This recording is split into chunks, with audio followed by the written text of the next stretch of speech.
Anda kembali di Indonesia Memilih. Saudara, hitung langsung akan dilakukan peneliti Litbang Kompas di sejumlah tempat pemungutan suara. Ini merupakan skema atau cara yang dilakukan untuk memperoleh hasil hitung secara cepat. Namun kami tegaskan bahwa hitung langsung ini tidak mempengaruhi perhitungan suara resmi oleh KPU. Kami tegaskan sekali lagi, hitung langsung ini tidak memengaruhi perhitungan suara resmi KPU. Sudah ada 3 peneliti Litbang Kompas di TPS 3 calon presiden 2024. Ada Putri Arumsari di TPS Anies Baswedan, Novka Kuaranita di TPS Prabowo Subianto, dan Catherine Safa di TPS Ganjar Pranowo. Kita langsung menuju TPS Capres nomor urut 1 Anies Baswedan dulu. Ada Arum di sana. Selamat siang Arum. Arum, sebelumnya saya akan tanya dulu kondisi di sana seperti apa Arum saat ini. Saat ini kondisi mendung, tapi masyarakat antusias untuk tetap datang mencoblos. Sejak tadi pagi memang sudah mendung, tapi kali ini lebih mendung lagi. Peneliti Litbang Kompas, apa tugasnya di sana? Baik, terima kasih teman-teman. Saat ini saya sedang berada di TPS 60 Lebak Bulus, di mana Pak Anies Baswedan melakukan pencoblosan pada tadi pagi kurang lebih pukul 8:30 pagi. Dan tugas Litbang Kompas di sini adalah melakukan hitung langsung. Apa itu hitung langsung? Hitung langsung adalah liputan jalannya perhitungan suara di TPS terpilih. Saat ini Litbang Kompas melakukan hitung langsung di 12 titik yang berada di 3 lokasi capres mencoblos, kemudian 3 lokasi cawapres mencoblos, kemudian ada 1 lokasi di mana Pak Presiden Jokowi mencoblos, dan yang menariknya adalah 4 lokasi terluar di Indonesia, yaitu ada di Sabang, Merauke, Palau, dan juga Pulau Rote.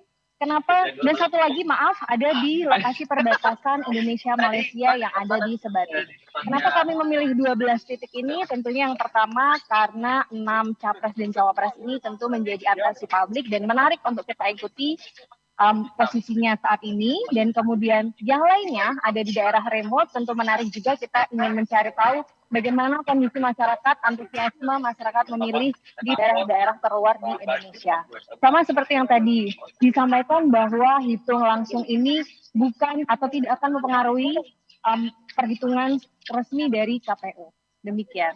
Oke, Putri Arum melaporkan kondisi terkini dan juga tugas dari peneliti Litbang Kompas di sana. Putri dari TPS dari Capres nomor urut 1 Anies Baswedan. Kita tinggalkan Lebak Bulus, kita menuju ke Bogor. Ada peneliti Litbang Kompas Novka Kuaranita yang berada di TPS Capres nomor urut 2 Prabowo Subianto. Novka, sebenarnya mekanisme perhitungan yang dilakukan oleh teman-teman peneliti Litbang Kompas ini seperti apa, Novka?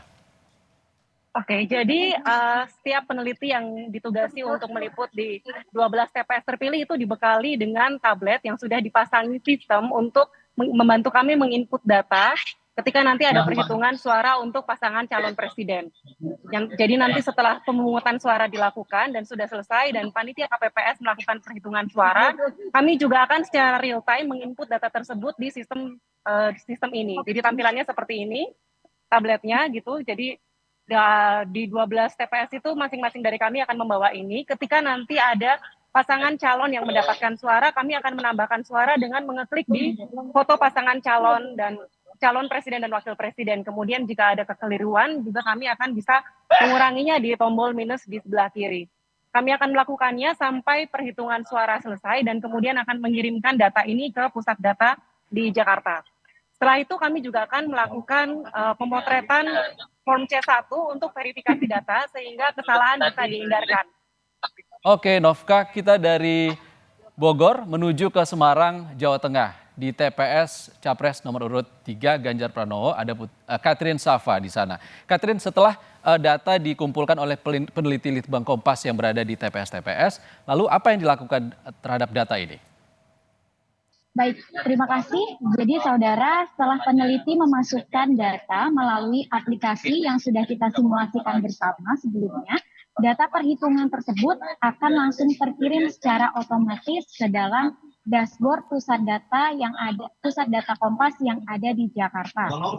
Sehingga dari dashboard tersebut akan langsung tervisualisasikan dan ditayangkan secara real time melalui televisi juga siaran kami. Dengan demikian, masyarakat pun dapat mengetahui secara langsung perolehan suara dan juga proses perhitungan suara di ke-12 TPS terpilih. Jadi perlu diketahui bersama bahwa memang penghitungan langsung ini hanya bertujuan untuk mengetahui hasil perolehan sementara di ke-12 TPS. Jadi kita akan melihat bersama nanti pada pukul 1 siang di ke-12 TPS tersebut pasangan calon mana yang unggul di ke-12-nya.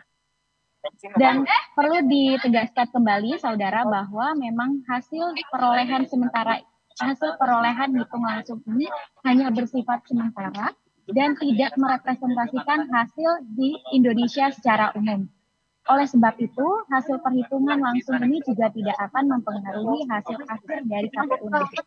Demikian, terima kasih. Catherine, kalau kita menunggu pukul 1 saat ini di Indonesia wilayah waktu Indonesia Timur sudah sekitar pukul 13.30, setengah 2 siang. Sudah lewat dari waktu pemilihan. Kapan nantinya data ini bisa dikumpulkan dan juga akan diolah oleh Litbang Kompas? Ya, jadi setelah perhitungan suara selesai dilakukan di ke-12 TPS ini nanti akan dari peneliti Litbang Kompas akan mengirimkan foto berupa C1 plano yang itu nanti akan terkonfirmasi atau akan menjadi bentuk konfirmasi dari hasil yang sudah kami input bersama. Sehingga hasil perolehannya bisa langsung dilihat secara real time di televisi. Baik, terima kasih Catherine Safa, Novka Kuaranita, dan juga Putri Arum melaporkan dari 3 TPS dari masing-masing calon presiden yang saat ini berkontestasi di pemilu 2024. Terima kasih teman-teman peneliti Litbang Kompas.